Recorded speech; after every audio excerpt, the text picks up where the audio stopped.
Não, irmãos, Pai do Senhor, igreja. Amém. Podeis tomar os vossos assentos. Aleluia. Abra vossas Bíblias no livro de Gênesis, no capítulo de número 22. Gênesis 22. Deus abençoe a vida de cada um que está aqui essa noite. Amém? Todos encontraram? Texto bem conhecido.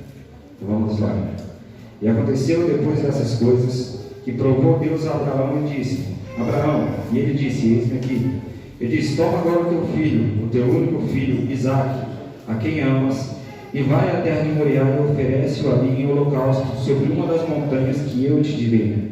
Então se levantou Abraão pela manhã, de madrugada, e aguardou o seu jumento, e tomou consigo 2 de seus moços, Isaque, seu filho, e fendeu lenha para o holocausto, e levou-se, e foi ao lugar que Deus lhe disse.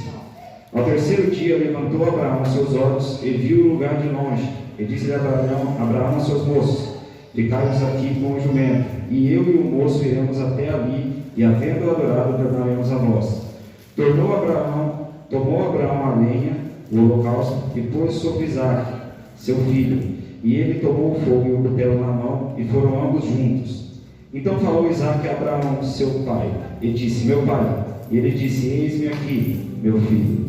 E ele disse: eis aqui o fogo e a lenha, mas onde está o cordeiro para o holocausto? E disse a Abraão: Deus proverá para si o cordeiro para o holocausto, meu filho.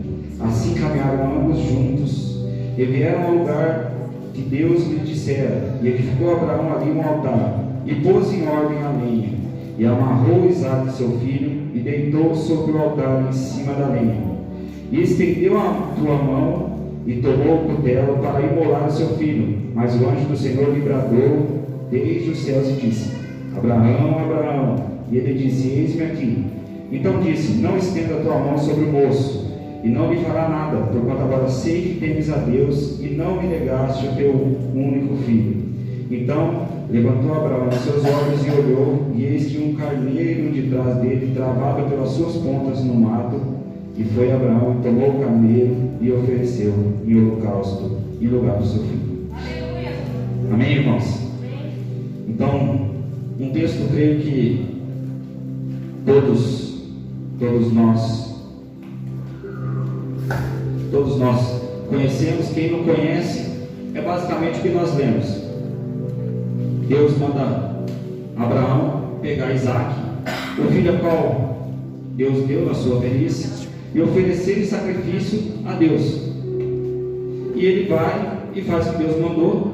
Na hora que ele vai consumar o ato contra Isaque, Deus brada, o anjo brada, mostra ali para ele, confirma a obediência que Abraão tinha de Deus, e a história finaliza.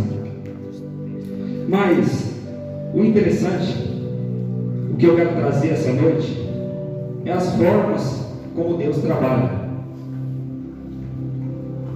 ou especificamente a forma como Deus trabalha.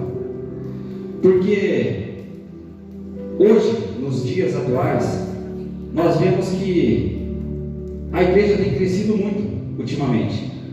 A igreja tem crescido, pastor. E a proporção que a igreja tem crescido, na maioria das vezes, tem também crescido juntamente com o crescimento da igreja, Robinho, os problemas. Mas o porquê?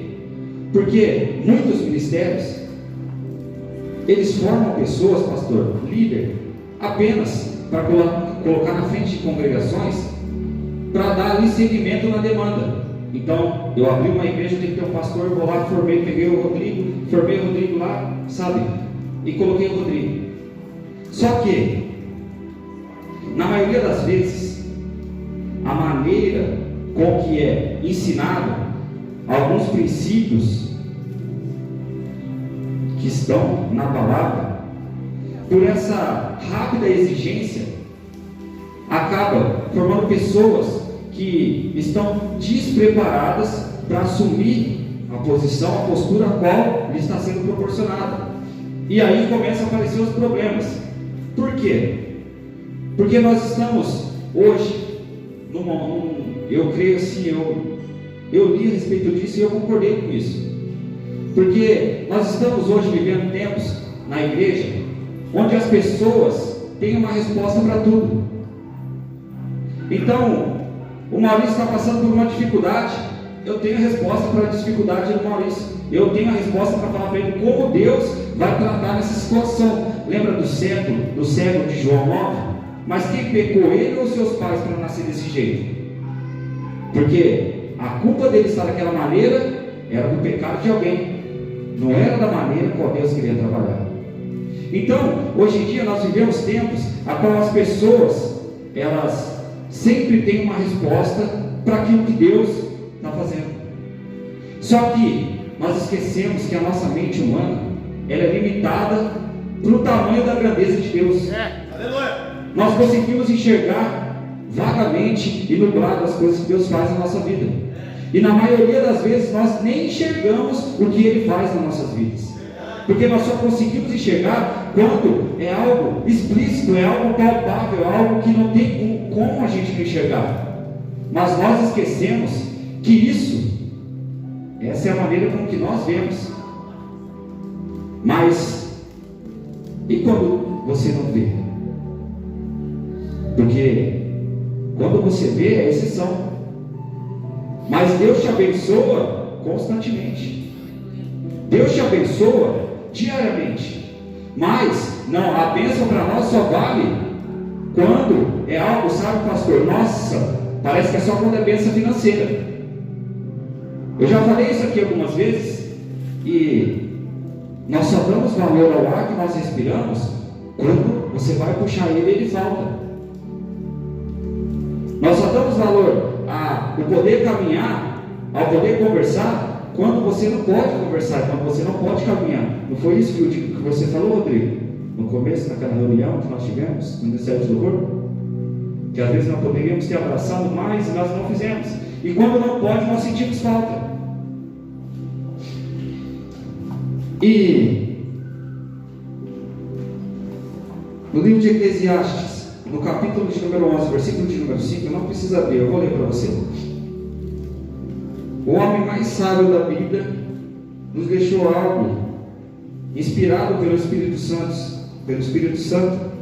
Assim como tu não sabes qual o caminho do vento, nem como se formam os ossos no ventre da mulher grávida, assim também não sabe as obras de Deus, que faz todas as coisas.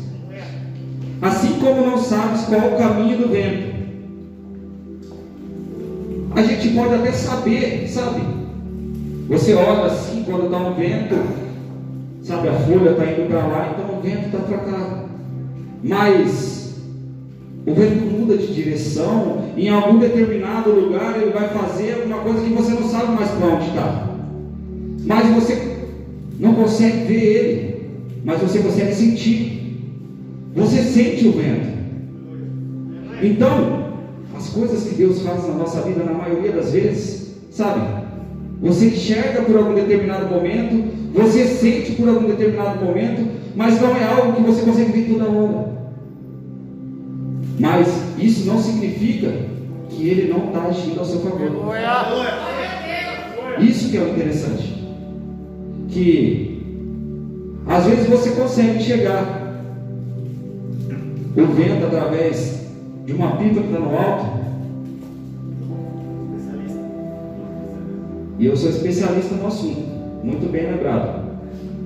E às vezes você não consegue enxergar, Robinho, o vento, porque não tem nada no alto para você enxergar, não tem uma folha voando, nada. Mas ele está lá, você sente ele. E o agir de Deus na nossa vida acontece dessa maneira. Você pode não estar vendo, mas Ele está agindo. Aleluia, Deus. E continuando o texto, olha só. Nem como se formam os ossos no ventre de uma mulher grávida. Quando começa a gestação, no ventre da mulher, a barriga começa a crescer. E vamos colocar aí 9 meses, vezes 30 dias, 3 vezes 9, 27. Mais ou menos 270 dias, a criança fica escondida no ventre da mãe. E em algumas oportunidades, em algumas ultrassom, você consegue ir lá e ver o feto. Mas, assim como eu falei do vento, de 270 dias, vamos colocar 2, 3 ultrassons, no máximo, umas 3, 5, tá bom, 5, então 5.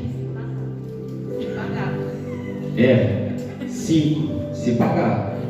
Ou se tiver o governo vai lá e faz 5. Você consegue ver, por algumas vezes, por poucos minutos ali, a formação. Mas isso são raras exceções, porque a maior parte do tempo o feto vai crescendo e você não enxerga.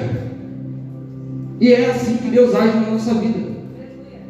Na maior parte das vezes, Deus vai trabalhando, Deus vai agindo, Deus vai nos guardando, Deus vai nos dando livramento, e nós nem percebemos, mas Ele está ali, te guardando, cumprindo aquilo que Ele tem para você, mesmo que você não perceba, ou mesmo que essas aparições mais visíveis sejam raras exceções. E ele termina o versículo dizendo: assim também não sabes a obra de Deus, que faz todas as coisas.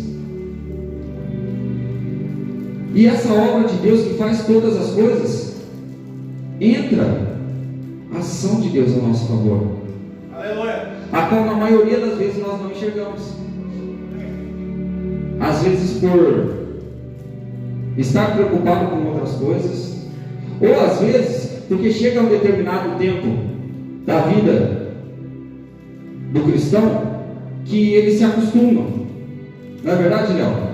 Que aquelas bênçãos que chegavam na nossa vida outrora não é mais o suficiente para nos agradar, para nos manter dentro da casa de Deus. Por quê? Porque para mim servir a Deus, Ele tem que me dar algo em troca, e não o contrário. O Léo falou aqui, nós somos filhos, mas antes disso nós somos servos. Glória a Deus. Eu vejo ministros de louvores renomados que fala que você não é mais servo, você é filho. Negativo. Você é servo e você é filho. Você é servo e você é filho. Glória a Deus. E Deus, como seu pai, você também tem que respeitar Ele como seu Senhor. Então, não é a sua vontade que prevalece, é a vontade dele. E Ele não está nem um pouco preocupado se nós vamos gostar ou não da maneira que Ele vai agir na nossa vida. Por quê? Porque se não for da maneira que eu quero, se Deus não fizer do jeito que eu quero, eu saio da igreja. Porque sabe o que é ensinado hoje em algumas igrejas? Que se Deus não te der, coloca Ele na parede. Coloca Deus contra a parede, porque Ele é obrigado a te dar. Me mostra onde está escrito isso, e daí eu concordo. Se Deus, a Bíblia diz em Isaías que os teus caminhos são maiores que o nosso. Os caminhos de Deus são melhores que os nossos, os pensamentos dele são maiores que os nossos. Aquilo que nós pensamos é pouco para aquilo que Deus tem para fazer na nossa vida. Nós nos contentamos com o superficial de Deus, e Deus quer que nós entramos cada vez mais e se aprofundamos e mergulhamos e deixamos que Ele trabalhe na nossa vida. Mas preferimos viver um evangelho superficial, um evangelho raso, a qual qualquer momento nós viramos as costas para Deus, do que se aprofundar na verdade e viver e ser transformado pela palavra e viver algo novo. Mas não, eu vou viver o superficial, só que você está correndo um sério risco ao viver o superficial de Deus. Nós estamos correndo um sério risco de só viver na superfície. Sabe por quê? Quando Jesus fala assim, que o homem prudente alicerçou sua casa sobre a rocha, sabe por quê? Porque o dia mal vai chegar, o dia mal vai vir. E o que vai te sustentar na hora do dia mal, na hora que Deus pedir Isaac para sacrificar, é aonde você está alicerçado. Porque se você não estiver alicerçado, na hora que chega esses dias na sua vida, sabe o que acontece? Você sai da igreja, você abandona a fé e nega Cristo. Você diz assim para ele, sabe esse ato aqui que ele deixou, a crucificação, sabe a cruz? Você com as suas atitudes, diz para ele, para mim não valeu de nada. É isso que você está dizendo, que eu digo quando nós viramos as costas para Cristo. A Bíblia diz que ele não tem prazer em quem põe a mão no arado e retrocede. Aleluia. Não tem prazer. E hoje é isso que nós estamos vivendo no mundo, no meio evangélico, no meio cristão. E é por isso que acontece, sabe, pastor, de toda semana, todo mês, cada 2 meses, cada 3 meses, o pastor tem que fazer a visita na casa de alguém para ir lá buscar um irmão que parou de ir para a igreja. Sabe por quê? Porque ele só superfície.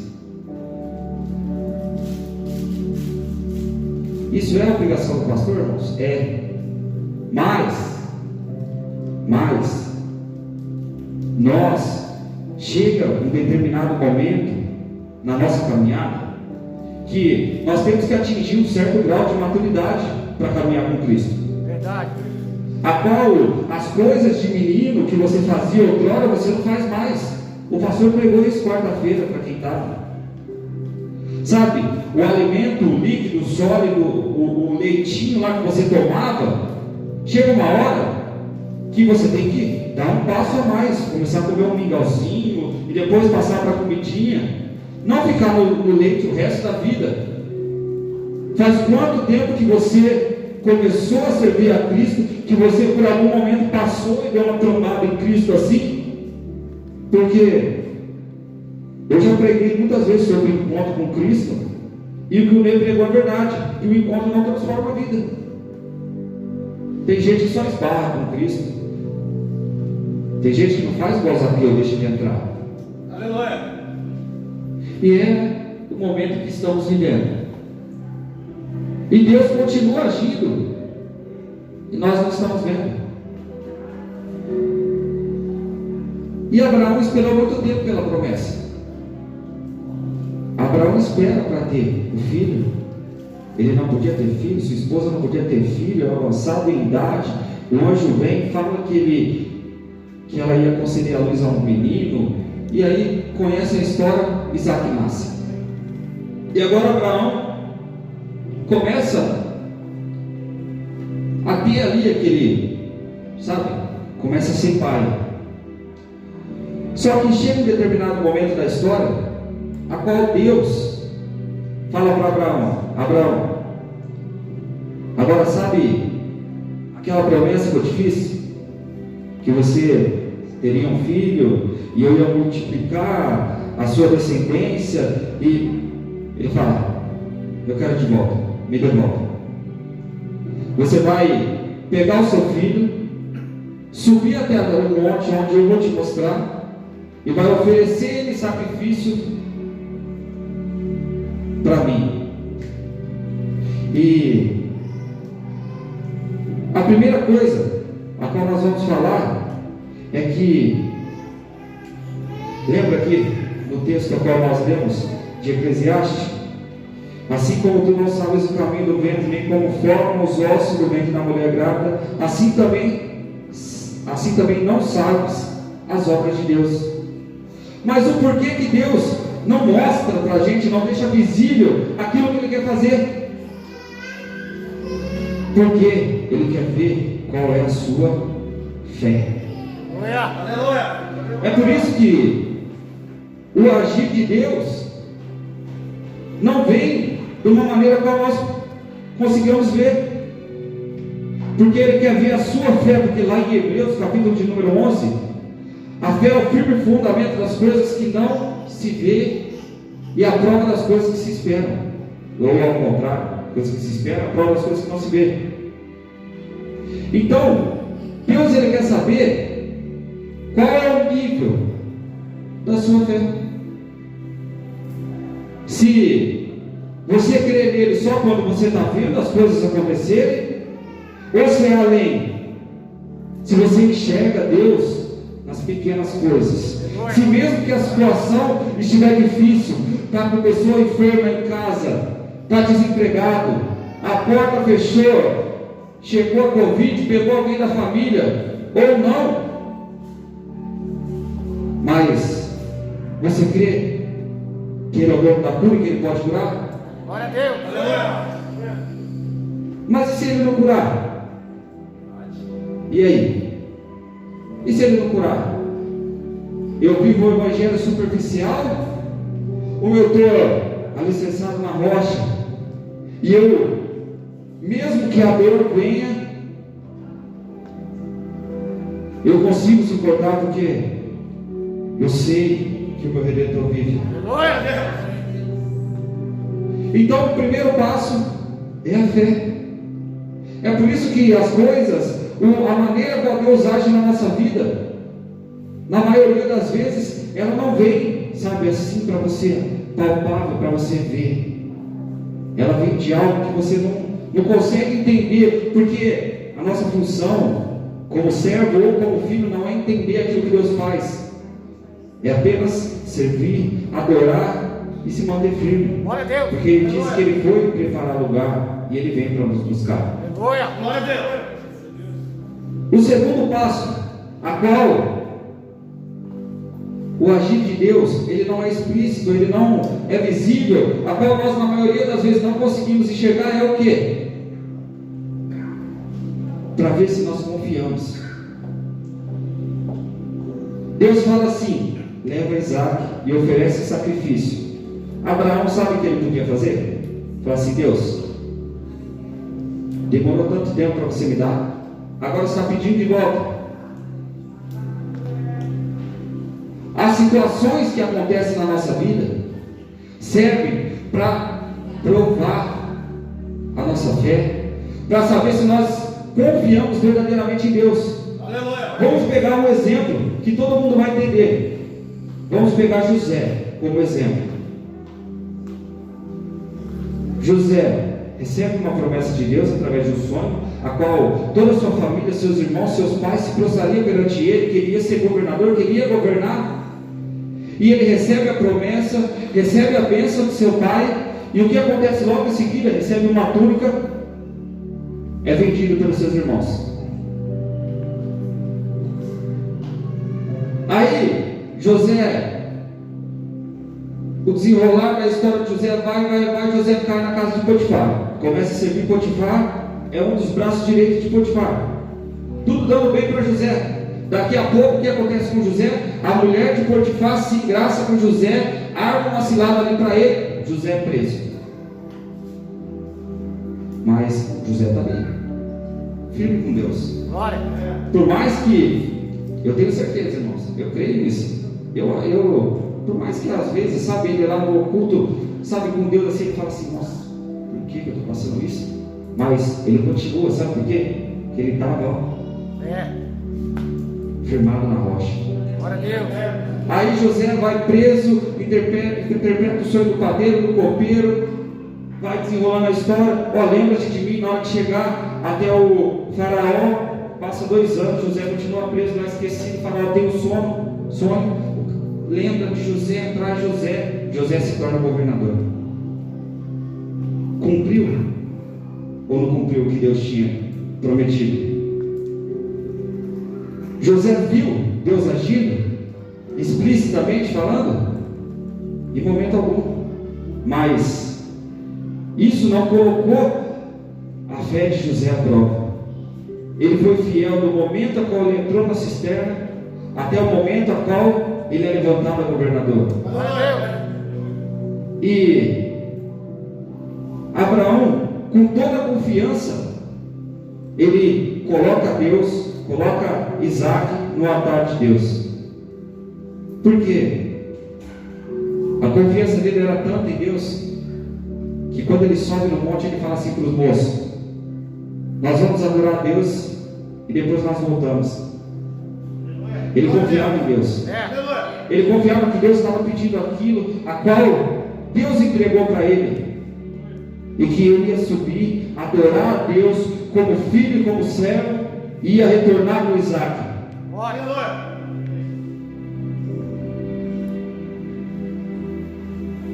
E o terceiro, por que na maioria das vezes não enxergamos o agir de Deus?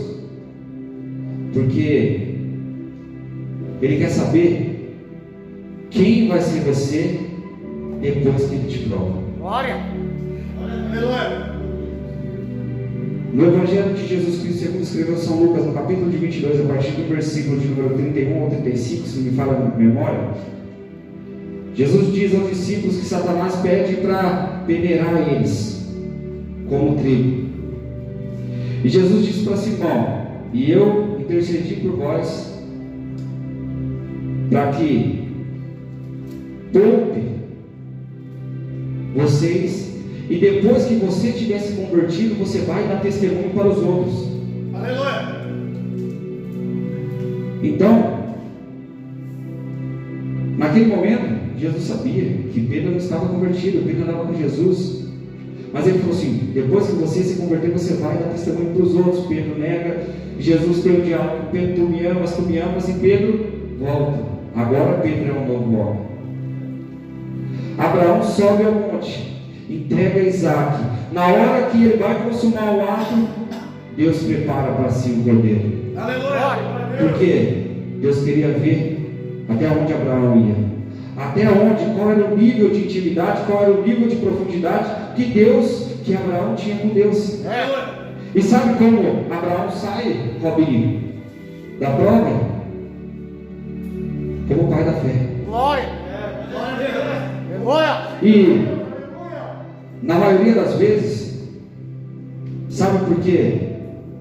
Nós passamos por provações, somos reprovados. Passamos pela mesma provação, somos reprovados. Passamos pela mesma provação, somos reprovados. Sabe por quê? Porque a nossa fé ainda é falha. Nós não confiamos totalmente em Deus.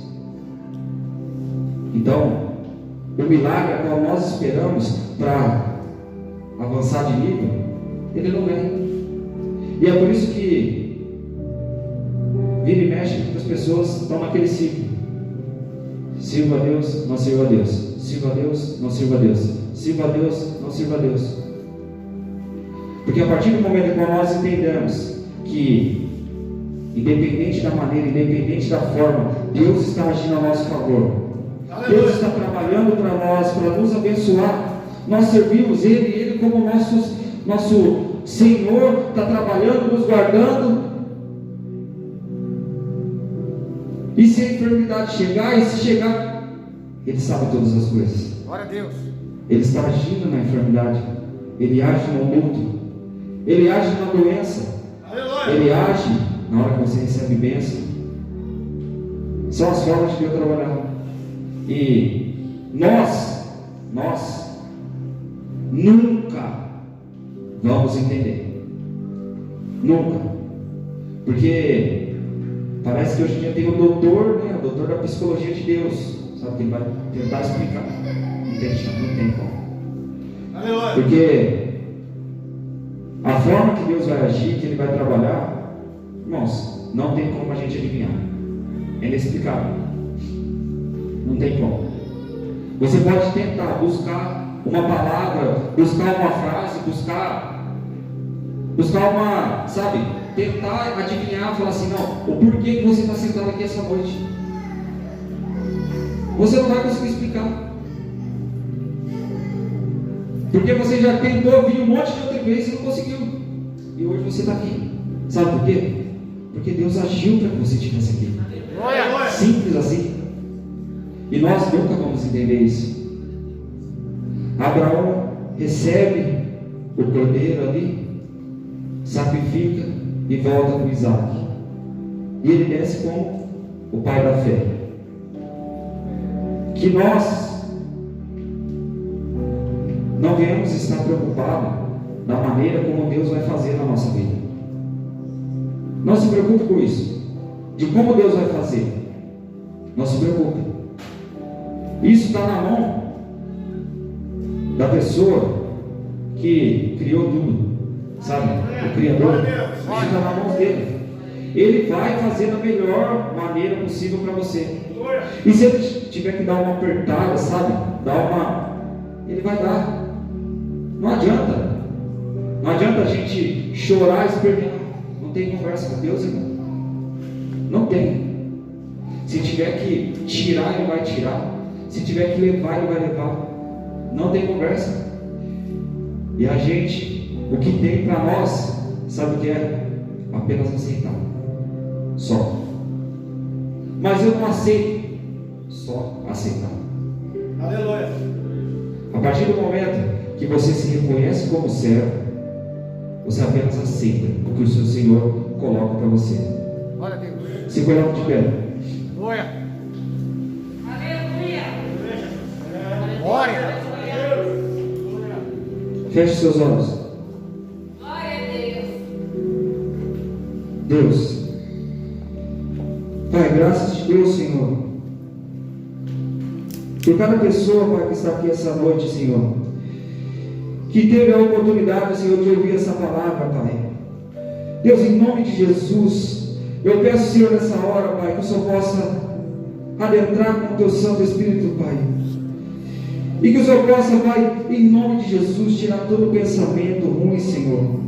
Pai, tudo aquilo que não tem te agradado, Senhor, para que essa pessoa possa, Pai, viver algo extraordinário, Senhor, na Tua presença, Pai. Para que possa entender, Senhor, que o Teu agir, o Teu manifestar, Pai, é da maneira qual o Senhor quer, meu Deus. E que nós possamos aceitar, Senhor, que nós possamos ser servos fiéis, Senhor, a Ti, Pai. E que nós possamos alcançar, Senhor, a salvação e a vida eterna, que é o mais importante, Pai. Deus, que nós venhamos entender a importância, Senhor, Pai, de verdadeiramente confiar em Ti, Pai. De mesmo que a circunstância, Senhor, esteja contrária, Pai, mesmo que o vento esteja forte, Senhor, mesmo que eu esteja afundando, Senhor, mas que eu venha confiar, Pai, que a Tua mão vai ser estendida e vai me salvar, Pai, em nome de Jesus, Senhor. Para as pessoas que estão enfermas, Senhor, nessa noite, Pai, Deus, que o Senhor possa entrar com cura, Senhor, na vida, Pai, que o Senhor possa entrar com cura espiritual, Senhor, cura, Senhor, enfermidades, meu Pai, eu não sei, Senhor, o Senhor conhece, Pai, a cada um que adentrou aqui essa maneira, Pai, Pai, o Senhor conhece cada um que entrou aqui essa noite, Pai. Deus, o importante é que nós venhamos sair diferente da maneira como nós entramos, Pai. Deus, em nome de Jesus, que nós venhamos entender que o agir de Deus não é da maneira como nós queremos, Senhor, mas é da maneira como o Senhor quer, Pai. E o Senhor age na nossa vida, Senhor, da melhor forma possível, Senhor. Porque o Senhor não nos dá, Senhor, um fardo maior, mais pesado que nós consigamos carregar, Pai. Deus, em nome de Jesus, Senhor, abençoa cada família, Senhor, a cada lar que está sendo aqui representado essa noite, Pai. Deus, que a chama do Teu Espírito Santo volte a arder, Senhor, em corações aqui essa noite, Senhor. Pai, que a chama, Senhor, do Teu Espírito Santo, o desejo de Te servir, volte a arder, Senhor, no coração de vidas aqui essa noite, Pai. Porque o Senhor é grande, Senhor, o Senhor é poderoso, Pai. Em nome de Jesus, Senhor, toda a honra e toda a glória seja dada a Ti, Pai. Deus, obrigado, Senhor. Pai, eu Te agradeço, Senhor, por essa oportunidade, Pai. Em nome de Jesus. Amém. Glória a Deus.